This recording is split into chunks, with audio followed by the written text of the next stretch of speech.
and Michigan's best, and I'm excited to bring to you a new series called Cooking with Amy, brought to you by Michigan Sugar.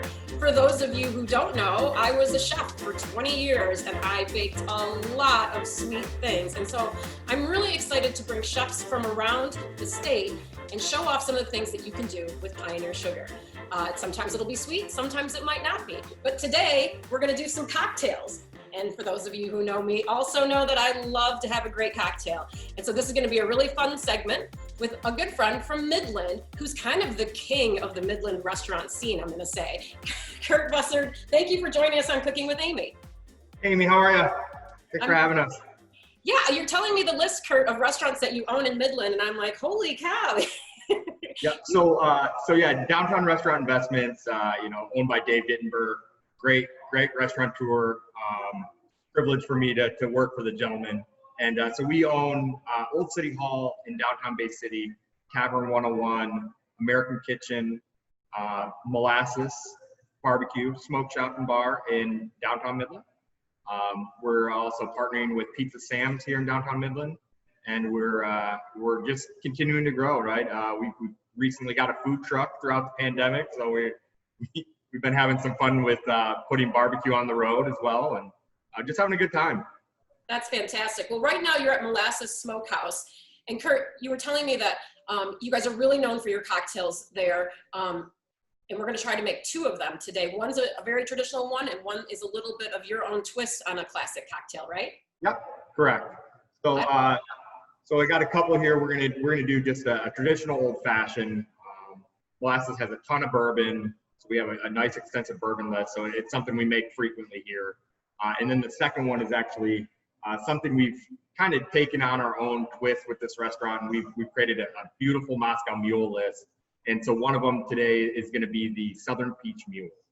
Oh, that sounds fantastic. Now, Kurt, in your opinion, what makes for a really great cocktail? Just great ingredients, right? For me, it's a balance of good ingredients and right proportions. So it's a bit of an art to it, right? To make sure you're not over alcohol, right? You don't want it too boozy on anybody and drinkable, right? And you want to be able to have multiple. And it's, sometimes you're good with an old fashioned, just having one of them, but to be able to have a couple usually works well for you. So I agree. A well-balanced drink is what I'm usually looking for, where everything kind of comes into harmony together in the glass. All right, well, Kurt, you're there at Molasses Smokehouse in Midland. Let's get started on are we gonna do the old fashioned first? Yeah, we'll do the old fashioned first. Basically pretty traditional ingredients here. We're gonna start with a couple cherries. We have a bit of an orange peel. We just take an orange, give it just slice up the outside rind. Yep.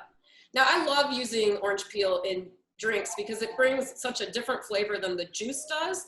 And when you kind of expel that, oil of the orange, it just gives it such an incredible aroma. So you can do it one of two ways. So here we do a simple syrup. So we make this with Pioneer Sugar, right? So it's half and half, basically 1-to-1 ratio of sugar to water. Then you cook that to combine. So it's pretty easy to make simple syrup. About a little less than probably a half a teaspoon. Okay. The thing about simple syrup is you can make a big batch and then keep it in your fridge literally forever. Yeah, it lasts forever. So I put it in the glass, give a quick muddle to it. What if I don't have a muddler? You can shake that, or you can use the back of a spoon. You can always come up with some kind of way to concoct a cocktail. Absolutely. Rock, doesn't matter. You muddle those two ingredients together. Take your ice. And like I said, this is a fairly classic cocktail, super easy to make. Everybody should have this in their repertoire, especially for being at home, right?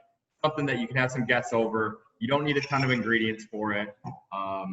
And it just is a really presentable drink for your friends at your house as well. And it's a good one to prime your pump with because it's usually pretty boozy, like you said. Yeah, exactly. Like if that's your starter, like you're off to a good start for the evening. So, Usually when I make old fashions, I try to look for something with a little bit higher on the proof. So this is Elijah Craig 94 proof, as opposed to most liquors are in that 80 proof range. If you want something more towards that 100 proof when you're mixing. When I'm sipping bourbon, I usually like it a little lighter. The higher the alcohol proof, it's usually a little bit more spicy. So that's why if you use it in a cocktail, it usually will tone that spice down and still give you that same result. Interesting. I never thought about it like that. Now you mentioned that Molasses Smokehouse in Midland has a pretty extensive bourbon collection there. Yeah, we do. So we try to keep up, anywhere from 30 to 50 bourbons, just depending on availability and how people drink them. It's hard to get a lot of them due to the bourbon trail.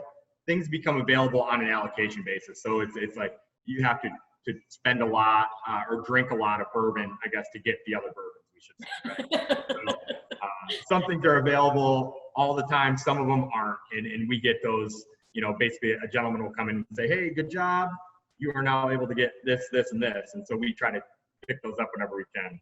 So there's levels of bourbon consumption in the restaurant business that then lifts you up to the next level of purchasing power. Exactly, and so you get a lot more liquors usually at convenience stores and liquor stores because they're able to buy more in bulk than most restaurants are. So they're able to get to those tiers a lot faster than a restaurant would. Tell me a few other bourbons that you might recommend for this cocktail in case I can't get the Elijah Craig. Yeah, so Basil Hayden is another one of my favorites. We use a lot of that at our restaurant in Bay City, Old City Hall. It's one of just a good drinking bourbon. It's similar proof to Elijah Craig in that 90 range. And then Eagle Rare is also another recommendation I would have. Awesome. So both are really great bourbons. So what I did is I put about 3.5 ounces of bourbon in the glass here, just to kind of get it going here. And then the honest finisher is literally the dash of bitters. And bitters are such an important part of a drink. And for those who are watching, you can get bitters at any good bottle shop, or even at the grocery store. You can find them on the shelves there, and there's several different brands, and they all kind of have a different flavor profile, I find, don't you, Kurt? Yeah, agreed. So we use the Angostura bitters, and that's kind of the classic bitters, but they make all sorts of different types, right? An orange bitter goes great with this cocktail as well. Just gives it a little bit more of an essence of the orange, but yeah, they're just a great compliment. We actually have one of the mules that we use bitters in as well, just to kind of give it a different take and a different level of flavor. All right, is our old fashioned ready to be tasted? Old fashioned is ready. I'm just gonna give it a couple more pieces of ice just to get it there. Quick spin of the glass and serve. There it is. I'm very jealous. I wish I had one in front of me. Absolutely. Cheers to a morning cocktail. Absolutely. Well, I like how you sometimes don't remember all the things that sugar kind of goes into in different ways, and the use of simple syrup in a cocktail is to me, that's one of those things that creates that balance of flavor in a cocktail, where you have a hint of sweet to offset, maybe some of the hotness of the alcohol, and then sometimes you add an acid to bring out that flavor. And so really it's part of being a balanced drink. Yeah, completely agree. It's an essential part of the balance, right? I mean, it's the classic Chinese, right? Sweet and sour pork, right? And things like that, right? I mean, but honestly, that's it, right? I mean, it's cocktail making to me is a lot like cooking in the kitchen. Like you, I'm a culinary kid. Went to Great Lakes Community College up north in Traverse City. So I'm a culinary graduate there, and I have that culinary background. And that's what really got me into cocktail making was doing the cooking part. Mm-hmm. Then it starts to create that creativity, and now operating all the restaurants, I need that creative outlet. So I'm known to come into one of the restaurants and throw an idea out there just because I maybe had a dream about it or whatever, right? And so I'll get my influence into our cocktail menus throughout our restaurants. So that's awesome. And I totally agree with you. It's like sometimes you might make a dish, like as a chef, and think, oh my gosh, these flavors would be great in a glass. And how do I make that happen, right? Yeah. Yeah. Cool. Well, let's get to the next cocktail, which is going to be your take on a Moscow Mule, something that you guys make at Molasses, right? Yep, exactly. So we do a ton of different ones. I think we have 11 or 12 on our menu currently. Just like I said, a lot of different variants on it, different liquors in them. But this one I'm making you here is just a little bit of a classic. So it's a copper mug, always needed. Not always.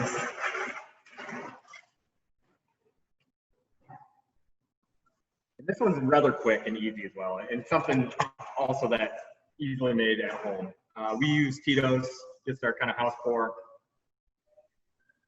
That's a nice house pour. It's a lot better than Heaven Hill.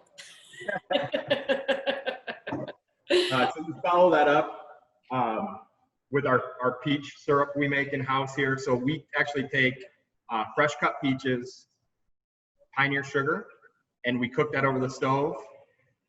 Let it kind of melt almost into a, I don't know what you want to call it, almost like a jam or a jelly, right? So you're kind of making that, and then we blend it, and that gives you this. We let it cool, and it's ready to go. It's got great flavor. Yeah, super fresh. I love that. Yeah, fresh flavors, and then just a good squeeze. About a tablespoon. Now you could do that with other fruit to make other syrups for different cocktails, right? Like maybe strawberries or.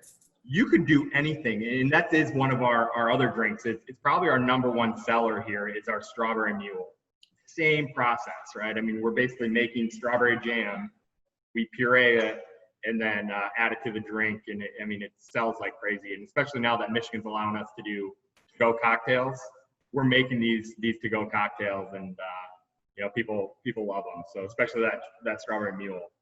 That's awesome. I'm so glad that they passed allowing the cocktails to go out. That was kind of a little bit of a lifeline for a lot of you guys. Yeah, it was. And honestly, it gave us an extra extra outlet for revenue, and to help build that, and not only sell out to-go food, but to be able to give the booze to kind of make the complete experience at home. So I follow that up, fresh squeezed lime, just cut a lime in half. So we've got the peach puree, we'll call it. Yep. Fresh lime juice, Tito's vodka. Yep. And honestly, that fresh Barrett's ginger beer is what we use here. In culinary school, we always made homemade ginger beer. So now when in the restaurant industry, it's different because it's such a process to make homemade ginger beer. Yeah, I mean, obviously it has the best flavor because it's fresh and homemade. But I found that Barrett's is the closest thing to that flavor profile. So that's what we try to keep in-house here. And then you just top it off with the ginger beer. Oh, my mouth is watering. Very easy cocktail. But a lovely combination. Yep.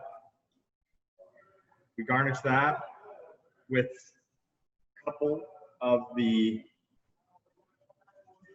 peach slices and a lime wedge or lime wheel. And there you are. Beautiful. Look at how cute that is. And you have it in the traditional mule cup. Yeah. I love it. So, unfortunately, throughout the years, right, when these first started becoming popular, all the bars and restaurants had them, and people were taking them home. They were putting them in their purses or putting them in their bags and walking out with them. So it became a little bit of an issue keeping these around.